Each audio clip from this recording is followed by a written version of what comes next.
পদ্ধতিতে ক্যামেরার মাধ্যমে আপনাকে আর মামলা দিতে পারবেন না। যে কাজটা করতে হবে আপনাকে 5টা কাজ করতে হবে। এই 5টা কাজ যদি আপনি মেনে চলেন, কখনোই ক্যামেরা আপনি ধরা পড়বেন না, আপনার গাড়ির বিরুদ্ধে মামলা হবে না, আপনার বিরুদ্ধে ওয়ারেন্ট হবে না।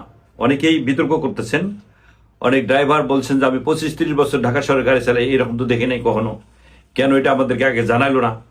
25-30 বছর আপনি গাড়ি চালিয়েছেন, কিন্তু আপনি নিয়ম কানুন তোয়াক্কা না করে আপনি গাড়ি চালিয়েছেন, আইনকে তোয়াক্কা না করে গাড়ি চালিয়েছেন। এখন আজকে 5টা নিয়মের কথা বলবে। এই 5টা নিয়ম যদি আপনি মেনে চলেন, কখনোই ক্যামেরা আপনি ধরা পড়বেন না।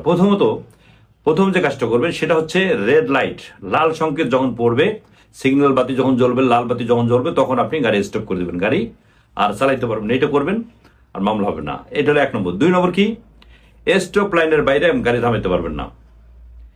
অর্থাৎ যে আপনি লাল বাতি জ্বলছে, লাল বাতি যেখানে আছে তার আগে দেখবেন যে সাদা দাগ দেওয়া আছে।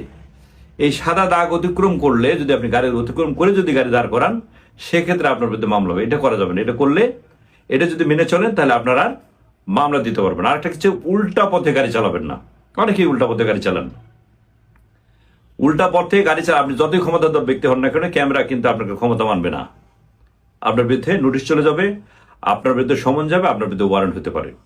উল্টা পথে গাড়ি চালাবেন। এই তিনটার জন্য যদি মেনে চলেন, আরো 2টা আছে, আর 3টা যদি মেনে চলেন, তাহলে আপনাকে কখনোই কোনো ক্যামেরায় আপনাকে মামলা দিতে পারবে না।